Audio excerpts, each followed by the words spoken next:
let's get into the crux of what you have been saying for the last 2 decades.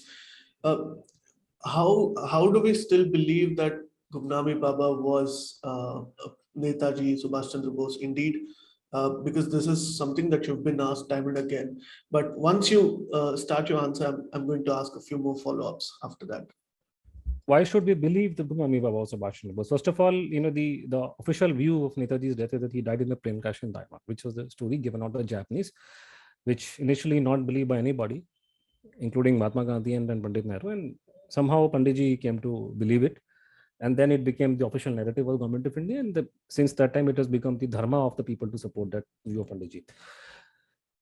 Now, what has happened, like in last 20 odd years, so much of documentation has become available in our country, in England, America, Australia, other places, and so many testimonies have become available which were not readily available earlier. Or maybe you can say that people like me tried a lot and we were lucky enough to lay our hands on these testimonies, because don't forget, a researcher like me will be able to work only when we have data to substantiate whatever we are saying, evidence. We will not say, I will not say something here I've been saying for 20 years and nobody has challenged me. People may say whatever they like on Twitter and Facebook. They may abuse me.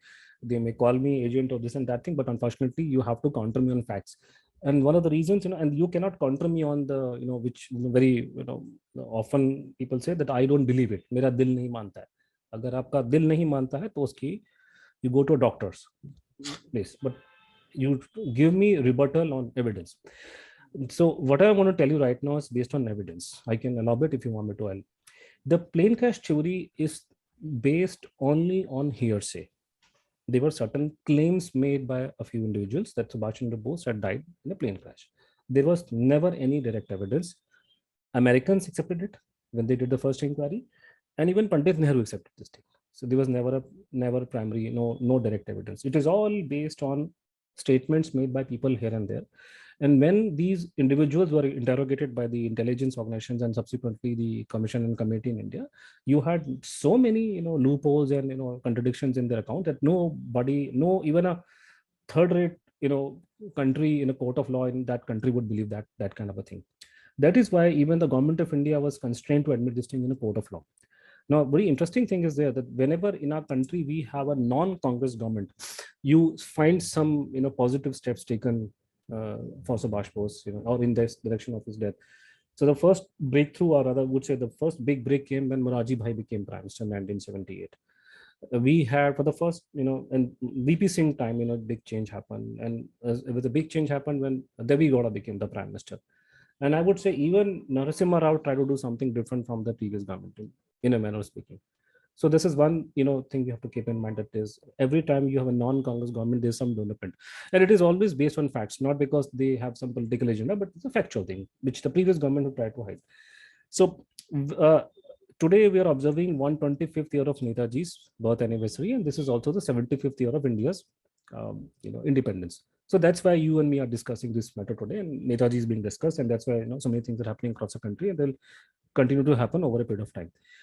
Now, likewise, 25 years ago, India was observing the 100th year of Netaji's birth, and it was the 50th anniversary of India's independence. So the government of the day was, they had to take, they took steps in those days. And then it so happened that the official theory of Subhash Bose's plane crash death, it holds that Netaji died in a plane crash in present-day Taipei city.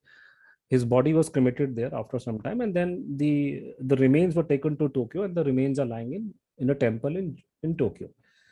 So people who supported this line, they began saying around 1997 or before that, look, Netaji has died.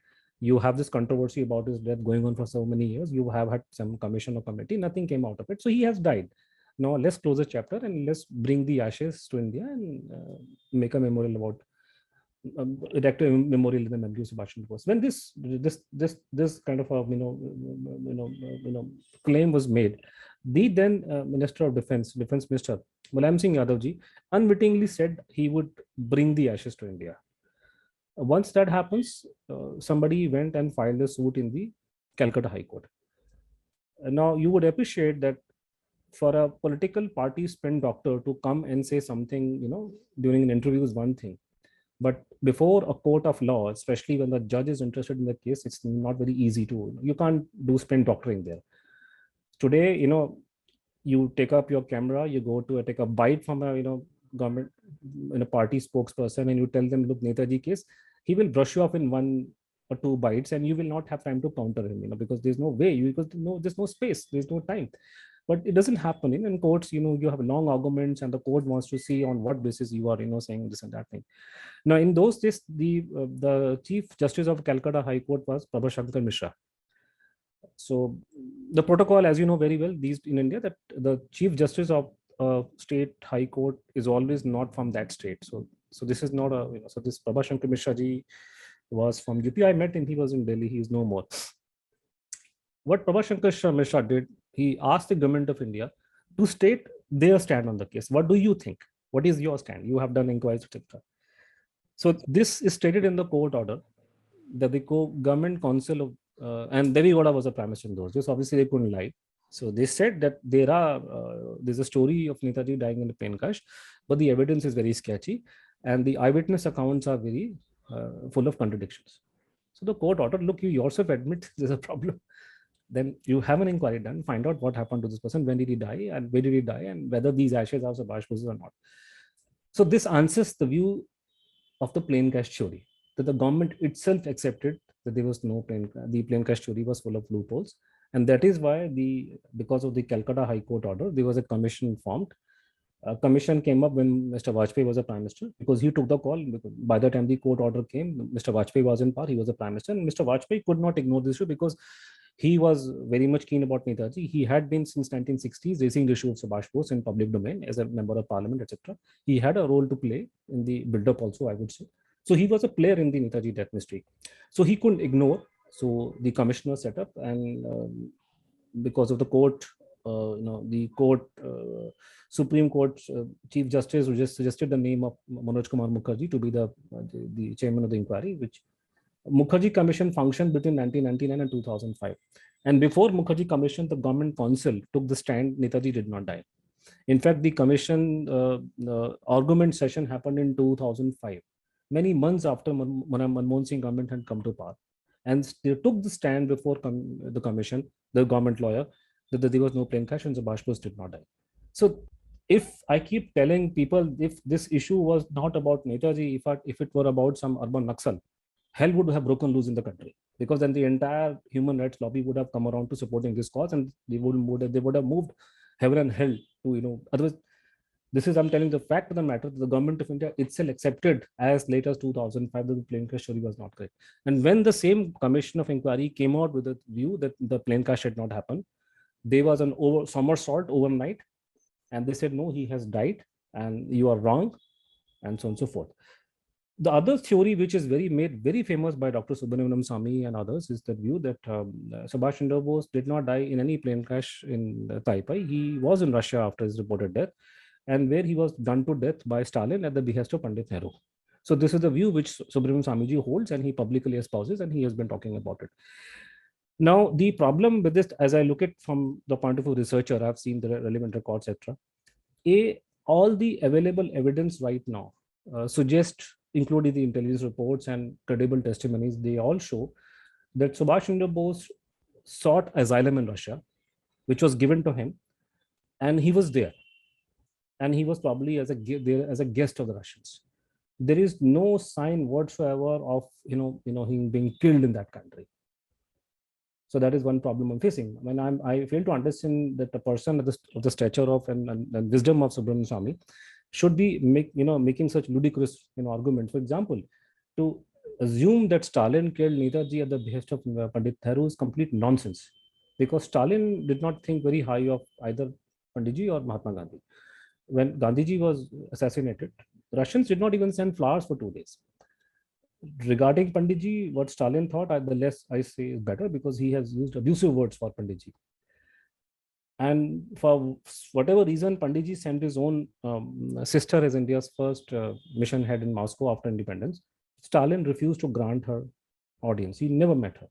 The first Indian ambassador who was able to meet Stalin was Sarvepalli Radhakrishnan. And there are a lot of stories about him, that he came to know about Subhash Chandra Bose, and people said this is the reason for his meteoric rise. Suddenly, the gentleman who was a just a ambassador in a foreign country. Suddenly he was proposed as India's first Bharat Ratna awardee and first vice president of India, and eventually became the president of the country.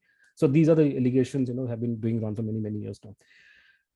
So the problem that there is a view that yes, Netaji was in Russia, that probably is there, if you ask me. But there is nothing on record to show that he was killed there. Now, which brings us to the Gumnami Baba story, the original question, that there lived a person in UP and whose existence nobody knew. His existence became known only in 1985 when he died. And after his death, his followers began saying he was Netaji. There was a huge uproar in UP. And now Manoj Kumar Mukherjee, Justice Manoj Kumar Mukherjee, the commission, the former Supreme Court judge, he studied the entire matter. In his commission report of 2005, he stated very clearly there was credible eyewitness account that this man was Netaji. And he had no reason to ignore, especially the views of those who had seen both Netaji and this person. He also admitted that the documentary evidence was matching with the eyewitness account. So to say that the correspondence the so-called Gumnami Baba had with his followers was showing that he was Netaji. At the same time, commission could not accept this man was Netaji because the handwriting and DNA reports from the government lab were negative. And this is where the case closed in those days.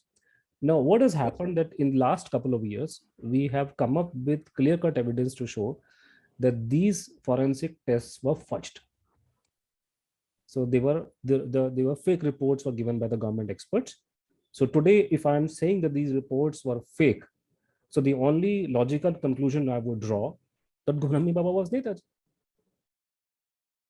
Please remember to subscribe to us and switch on the notifications for this channel.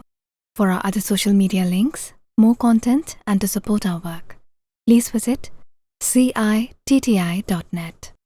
Dhanyavad. Namaskar.